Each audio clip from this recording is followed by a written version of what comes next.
Bonjour à tous et bienvenue pour le quart d'heure US, la deuxième émission quotidienne de CMC Markets.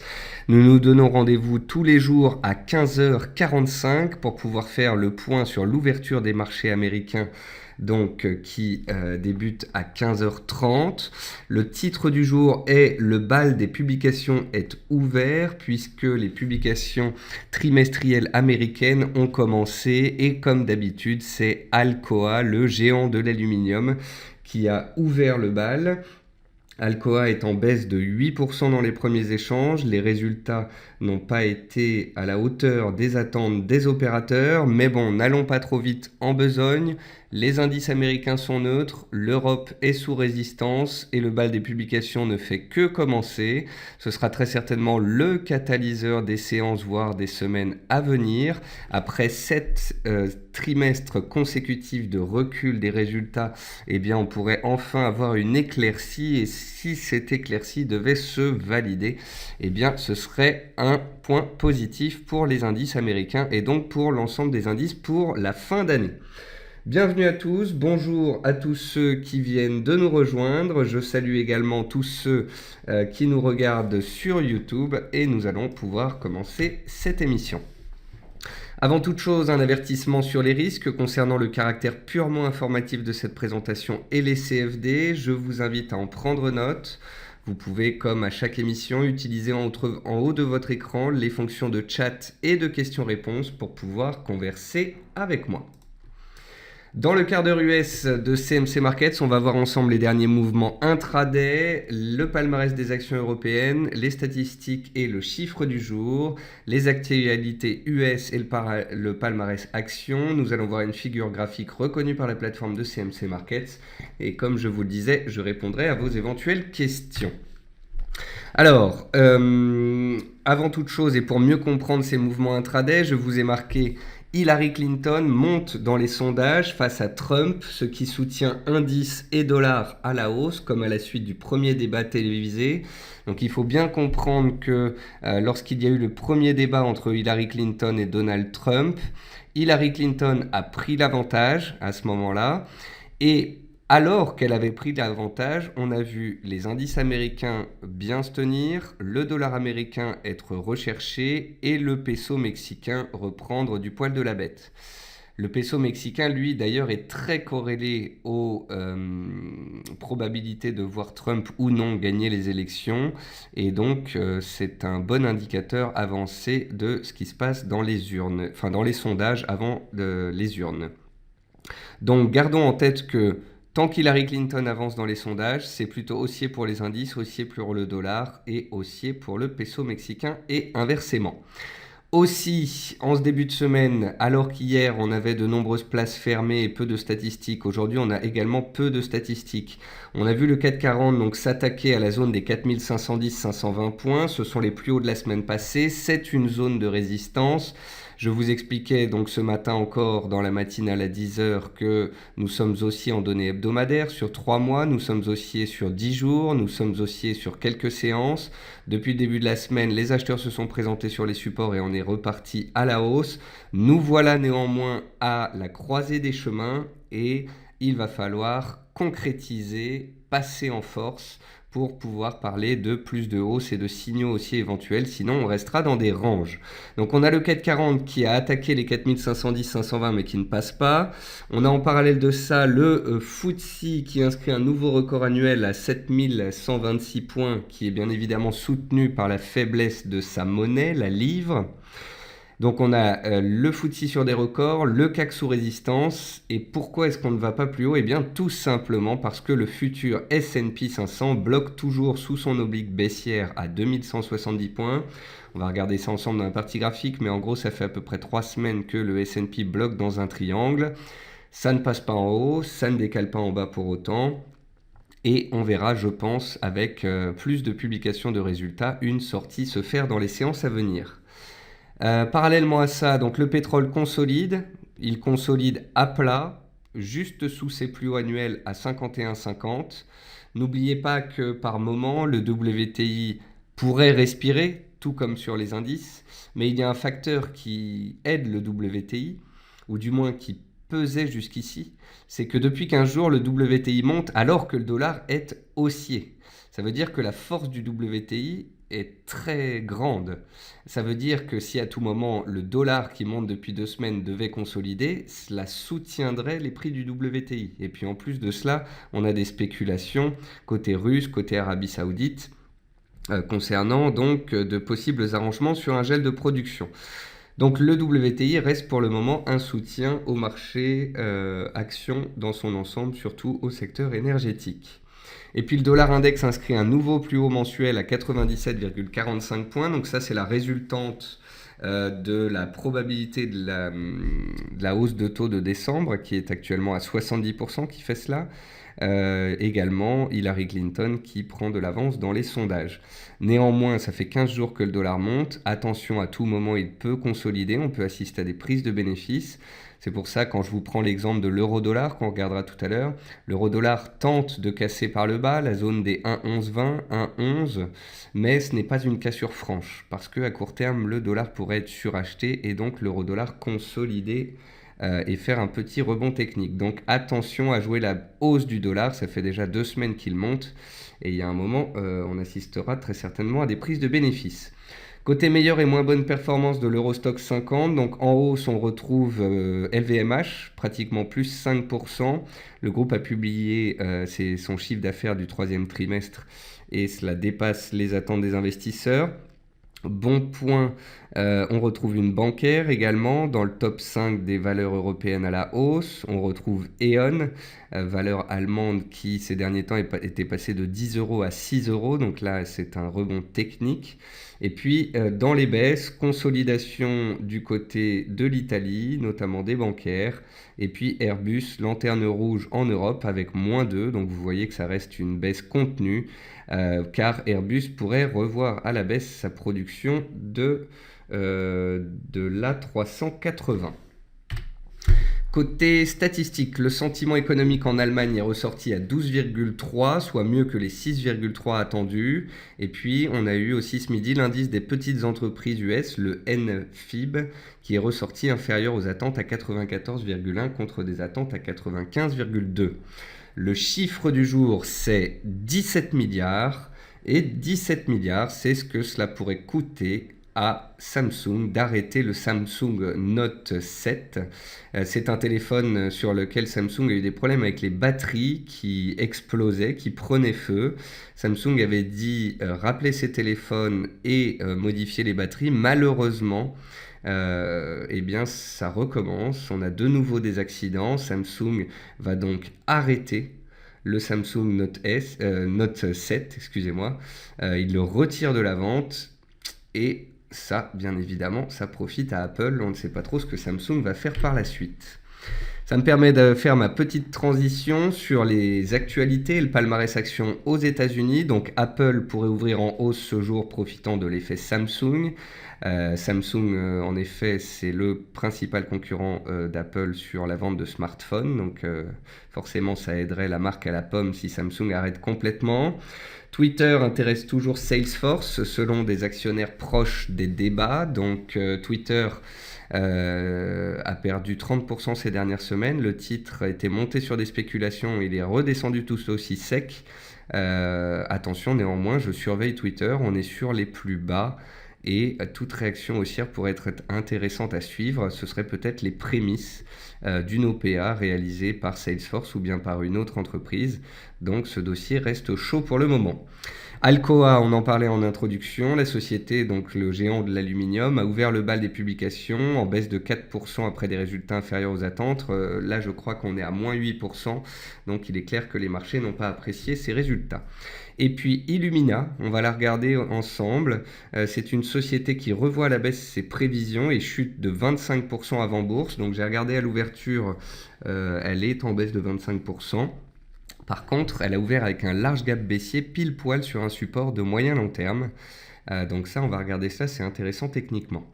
Dans les meilleures et les moins bonnes performances du S&P 500 hier, on retrouve Denbury Resources, spécialiste dans le gaz et le pétrole. Peut-être que la hausse récente des cours du gaz, à peu près 10% en l'espace de quelques séances, a permis à ce titre de sortir de sa torpeur. Salesforce.com, donc après la publication des résultats la semaine dernière, depuis le titre se reprend, peut-être également avec justement ce dossier Twitter. Dans les baisses du jour, on retrouve Dover Corp qui a revu à la baisse ses prévisions, donc -7. Et on retrouve Bristol Myers, la société pharmaceutique. Apparemment, Merck, donc le concurrent, travaillait sur un médicament contre le cancer. Et parce qu'il y a des avancées à ce sujet-là, eh bien, les actionnaires de Bristol Myers sortent en partie. Disons que le cours donc est sous pression. Car si Merck trouve la solution d'abord, eh bien, ce sera des parts de marché en moins.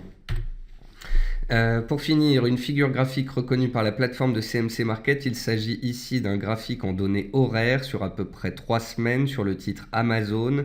Vous pouvez voir que le titre Amazon est dans une belle tendance haussière que j'ai matérialisée par une oblique de soutien qui passe par tous les plus bas depuis plusieurs semaines. On est dans un triangle noté 4/5. La sortie du triangle donnera le tempo pour la suite. Si on sort par le bas du triangle et qu'on casse l'oblique haussière de soutien, eh bien, il se pourrait qu'Amazon consolide, voire corrige après sa forte hausse récente. Si au contraire, on arrive à tenir ce support et à sortir par le haut du triangle, eh bien, on ira dans le sens de la tendance en direction des records annuels, voire en direction de nouveaux records historiques. On passe sur la plateforme de CMC Market pour revenir sur les fameux indices. Donc le CAC 40... pas de cassure, pas de signal. Comme je vous l'ai indiqué ce matin, il est dans la zone des 4510, 4520. Il n'y a pas forcément de force vendeuse sur le marché. Il n'y a pas de hausse de la volatilité. Il n'y a pas forcément de peur. Néanmoins, il n'y a pas non plus de catalyseur suffisant pour pouvoir dépasser cette résistance pour l'instant. Comme je vous l'ai dit, le FTSE est sur des records. Le CAC est sous résistance. Et ce qui bloque, eh bien, c'est tout simplement le S&P 500. Le S&P 500, c'est l'indice directeur américain. Et l'indice directeur américain, il se cherche. Il se cherche dans une sorte de triangle dans lequel on est en train de se comprimer. La volatilité est de plus en plus faible. La sortie devrait être violente. Pour ne pas surréagir, je vais attendre donc soit à la baisse la cassure des 2135 points, qui correspond aux anciens plus hauts historiques, ainsi qu'à une oblique qui passe par tous les plus bas depuis 6 mois. Donc si vraiment on venait à casser et le support de court terme et cette oblique de moyen terme, là je me poserais des questions et on parlerait très certainement de risque baissier. À très court terme, on est neutre. Et c'est pas parce qu'on fait une bougie rouge que c'est baissier que c'est la fin du monde. On entre dans la publication des résultats américains. Ça devrait rythmer les échanges dans les séances à venir. Et on verra à la hausse si à un moment donné les 2170 venaient à céder, c'est que les plus hauts annuels et historiques seraient de nouveau apportés. En tous les cas, en l'absence de signaux baissiers, eh bien la tendance de fond est haussière. Nous sommes dans un triangle, la probabilité de sortie par le haut est supérieure à la probabilité de sortie par le bas. Donc on reste prudent. En tous les cas, une chose est certaine, les vendeurs n'ont pour le moment pas la main. Et puis le VIX corrobore tout cela. Vous voyez que le VIX aujourd'hui gagne 4%, c'est signe d'un petit peu de nervosité, d'un petit peu de consolidation. C'est ce qu'on voit sur les indices US avec une baisse de 0,7%. Le VIX reprend donc 3-4%. Mais quand je vous parle de peur, je vous parle de décalage du VIX de 30 à 50%. Quand on parle de peur, on parle d'envolée du VIX. Donc si on voit le VIX à un moment prendre 20 ou 30%, on sait qu'il y a de la peur sur les marchés et qu'on est susceptible d'avoir des signaux baissiers. Tant que le VIX reste dans une tendance baissière de fond et qu'il ne fait que des réactions épidermiques comme ça par moment, eh bien, on ne peut pas parler de peur, ni de baisse, ni de risque de chute. Donc voilà, restons pragmatiques. L'Europe est sous résistance, les États-Unis sont sous résistance, on est dans des ranges et on va voir dans les heures et les séances à venir si les résultats d'entreprises, notamment aux États-Unis, arrivent à permettre des cassures. Ensuite, je voulais vous montrer donc 2 titres principalement. Le premier titre, c'est Alcoa qui est pratiquement en baisse de 10%. Donc là, Alcoa va revenir sur une zone de prix d'importance. Vous voyez que Alcoa, depuis le mois de janvier, est quand même dans une tendance haussière de fond. On a ici, au mois de mai-juin, une zone de support qui s'est créée. On a ici au mois d'août une zone de support qui s'est créée sur laquelle on est en train d'arriver. Donc si Alcoa casse les 27,90, 28 dollars et efface son support, alors on pourra parler de retournement de marché, de risque baissier et de chute du titre. Si au contraire on revient à cause de cette publication sur résultat sur support, mais que ensuite les acheteurs reprennent la main, eh bien la tendance de fond pourrait rester active. Donc ce n'est pas forcément la fin du monde pour Alcoa. Rappelons-nous que le titre avait gagné 8% en 2 semaines, il vient de les perdre en une séance. On est en fait revenu au point de départ. L'autre société dont je voulais parler aux États-Unis, c'est Illumina. Donc je vous ai expliqué depuis qu'on a lancé cette émission sur les US que c'est un moyen de faire le point sur l'actualité, l'Europe, les statistiques, etc. Et puis c'est le moyen de regarder des titres américains. Ce qui est impressionnant sur les titres américains, ce sont les grands écarts. Un titre peut très bien ouvrir à moins 15, moins 30, voire moins 70. Les actions américaines sont particulièrement violentes. Donc Illumina, elle ouvrait à moins 25% ce matin. Je me suis demandé, bon, qu'est-ce qui se passe? Le titre a revu à la baisse ses prévisions. C'est clair que c'est rarement une bonne chose et le marché n'aime pas beaucoup ça. Après, je regarde ce qui s'est passé ces derniers mois sur la valeur. Or, depuis le mois de juillet 2016, le titre était parti de 135 pour monter à 185. Il a pratiquement pris 50% à la hausse.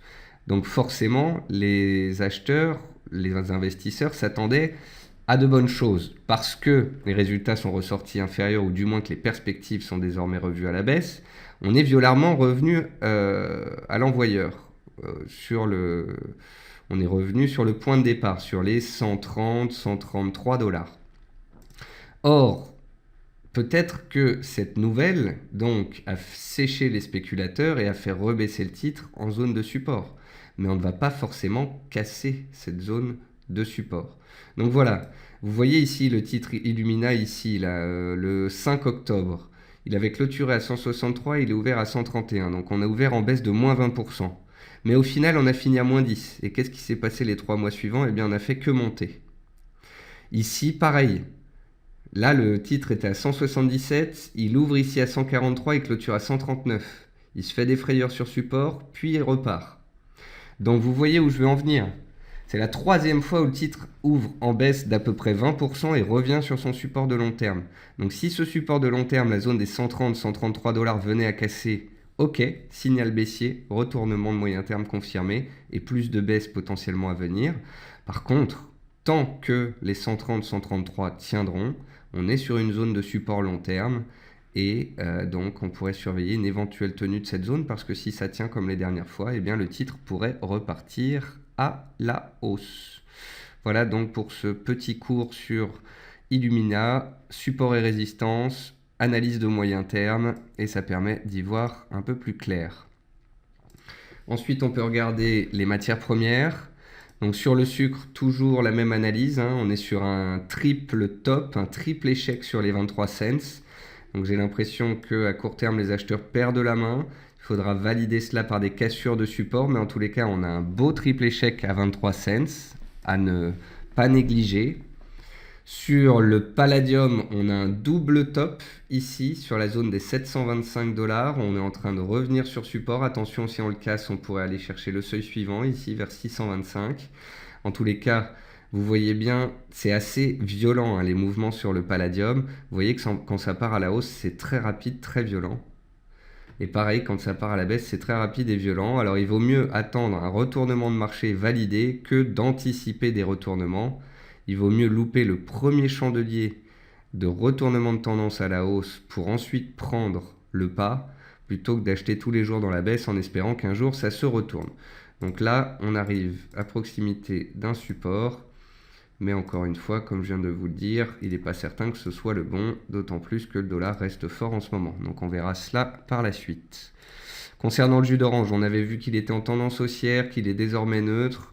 Si le jus d'orange vient à casser les plus bas de ces dernières séances, il passerait dans une polarité baissière. Ce n'est pas le cas pour le moment, mais c'est à surveiller.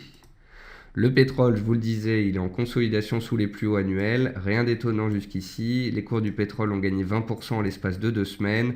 On est sous les 51,50 les plus hauts annuels sur le WTI. Pour l'instant, le dollar est très fort et malgré tout, le pétrole a continué de grimper. Donc si et seulement si à un moment on a un chandelier de retournement, un avalement baissier, une étoile filante ou autre, on parlera de risque baissier. Pour l'instant, les risques sont haussiers et si les plus hauts annuels cèdent, on pourrait encore connaître une accélération. Je pense que tout dépendra des stocks publiés demain après-midi. Après, qu'a-t-on d'autre sur les métaux? Donc l'argent et l'or, on est sur des seuils clés. L'argent, il a retracé 50% de toute la hausse qu'il a fait sur les 6 premiers mois de l'année. Il est revenu à 50% et il est attentiste. Et l'or, c'est plus ou moins la même chose. On a retracé une bonne partie du mouvement de début d'année, mais moins. On a sûrement retracé 38,2, quelque chose comme ça. Oui, donc on a retracé 38,2 exactement, on s'est posé dessus. Donc l'argent a retracé 50%, l'or 38,2, on est sur des supports. Le problème, c'est que les marchés sont haussiers, les marchés actions, et que le dollar est haussier. Et ça, c'est 2 points négatifs pour les métaux. Donc comme je vous l'ai expliqué vendredi dernier, on pouvait avoir une petite réaction sur support. On pourrait même avoir une hausse de l'or vers 1280 si le dollar voulait bien consolider. J'ai bien dit si et seulement si le dollar voulait bien consolider. Mais une chose est certaine, pour l'instant, la tendance est baissière. À court terme, à moyen terme, des signaux ont été donnés et donc les acheteurs n'ont pour le moment pas la main. Ce sera à peu près tout sur les matières premières. Et puis pour les devises, pour finir, je voulais vous montrer... Ah, bien vu. Bien vu à Paul qui suit comme il se doit. Parce que hier c'était férié, eh bien les stocks de pétrole ne ressortiront pas mercredi après-midi, mais jeudi après-midi. Bien vu Paul. Je suis content d'avoir des auditeurs qui suivent bien comme il faut. Ensuite, donc pour finir cette émission, les devises. L'AUD-USD est toujours dans un triangle. Donc on est dans un triangle, on a buté contre la borne haute, on est en train de revenir vers la borne basse vers 0,75. Donc il faudra voir si à ce moment-là, il y a un soutien potentiel. Ce qui est amusant, c'est que dans 50 points sur le NZD-USD aussi, on arrive sur un support. Donc si l'AUD-USD et le NZD-USD arrivent tous les deux sur des supports dans 40-50 pips, il sera intéressant de voir si on a effectivement des réactions haussières et un dollar qui consolide ou si au contraire le dollar continue en ligne droite. Et puis l'euro et la livre, eh bien, c'est sous pression. L'euro est sous pression, la livre également. Donc tout simplement parce que le dollar est très fort. Hein. Donc l'euro-dollar ici, on avait un range. On a vu vendredi dernier qu'il y avait une fausse cassure qu'on est remonté. Hier lundi, on est revenu vers le bas du range. Aujourd'hui mardi, on est en train de tenter de le casser. Alors on a une première indication baissière, si on clôture ainsi, qui serait la cassure du range par le bas, la cassure des 1,1120. Ensuite, la prochaine cassure qu'il faudra valider, c'est la cassure des 1,1070, puisque c'est le seuil par lequel passe l'oblique ici, qui passe par tous les plus bas depuis à peu près 3 mois. Donc on a donné un pré-signal baissier, il faut confirmer par une deuxième cassure. Si tel n'était pas le cas, on pourrait tout aussi bien rebondir un petit peu si le dollar venait à consolider un petit peu. D'ailleurs, le dollar, on va le regarder. Voilà, donc ça c'est le dollar américain. Il s'est cherché cet été, il s'est cherché au mois de septembre, et puis là, début octobre, il est sorti par le haut de sa consolidation en triangle. La raison en est simple. Hillary Clinton mène dans les sondages et elle est plutôt haussière pour le dollar. En plus de ça, la probabilité de hausse de taux pour la fin de l'année ne fait que monter. Donc ça, c'est aussi un soutien pour le dollar. Et les chiffres économiques récents plaidaient également pour une hausse de taux. Donc voilà, on a beaucoup de facteurs qui font que le dollar est recherché. C'est ce qui pèse sur les métaux comme l'or et l'argent et c'est ce qui pèse sur les paires en dollars. Si à un moment donné on voit l'AUD, le NZD arriver sur des supports tangibles et y réagir, on pourra à ce moment-là surveiller également l'euro et la livre pour des rebonds techniques de court terme. Mais en tous les cas, l'euro, la livre, l'AUD, le NZD pour l'instant en données journalières c'est baissier. Les vendeurs ont donc la main. Et la raison en est simple, c'est la hausse du dollar. Donc suivre le dollar comme une pierre angulaire sur ces marchés. Ensuite, Didier nous demande ce qu'il en est du blé. Alors Didier, si on est toujours à 392,13, eh bien on est pile poil sur la résistance. Donc ce qui est plutôt positif, c'est le chandelier d'hier. C'est le fait qu'aujourd'hui on attaque la résistance dans la foulée. Ce qui est plutôt positif aussi, c'est de voir que le maïs tient bien et l'avoine a décalé. Donc peut-être qu'on est enfin aux abords d'un petit signal haussier sur les cours du blé. On est pile poil sur le niveau. Si on venait à clôturer un poil plus haut ce soir, ce serait un signal validé et certainement un mouvement haussier qui s'en suivrait. Paul nous dit, est-ce que Alcoa donne la tendance en général des résultats? Quelles sont les actions US qui donnent en général la tendance? Paul, je pense que en fait, chaque trimestre, les opérateurs portent leur attention sur un secteur en particulier. Alcoa, c'est le géant de l'aluminium. On regardait ses résultats l'année dernière, tout comme on regardait beaucoup les résultats des sociétés énergétiques pour voir ce qu'il en était. Alcoa ouvre le bal, mais on ne peut pas dire qu'elle donne une tendance en soi. Et concernant les actions US qui donnent en général la tendance, il n'y en a pas forcément, mais on dit généralement que tout ce qui est consommation, donc Walmart, Amazon, Apple, ça nous donne une idée de ce qui se passe en termes de consommation, d'achat et donc de PIB. Et puis les bancaires, bien évidemment, toujours aussi importantes, le secteur bancaire ayant été très entouré au trimestre dernier. Voilà, sur ce, on a fait ce point d'après-midi, j'ai répondu à vos questions. Donc les devises, tout dépend du comportement du dollar qui pour l'instant reste haussier jusqu'à nouvel ordre, mais attention, on pourrait bientôt arriver dans des zones de soutien sur les paires en dollars. Sur les matières premières, le sucre se retourne, ça semble prendre forme. Le pétrole consolide, mais c'est pas pour autant qu'il va corriger puisque pour l'instant il reste fort. Le blé est aux portes d'un éventuel signal haussier. Les métaux sont toujours sous pression. Et concernant les indices, c'est haussier en données hebdomadaires, journalières, horaires. Le seul problème, c'est qu'on est sous des résistances, c'est que ces résistances, il leur faut des catalyseurs pour passer. Or, on manque de catalyseurs pour l'instant. Donc on va attendre très certainement plus de publications américaines, les stocks de pétrole jeudi, et on verra donc ce qui se passe à ce moment-là sur les actifs risqués dans leur ensemble. Voilà, je vous remercie à tous d'avoir été présents pour ce quart d'heure US. J'espère que ce format vous plaît. N'hésitez pas à me faire vos retours. Je vous retrouve tout de suite sur Twitter, sinon demain matin, 10h dans la matinale. Bonne fin d'après-midi à tous, bonne soirée et à demain.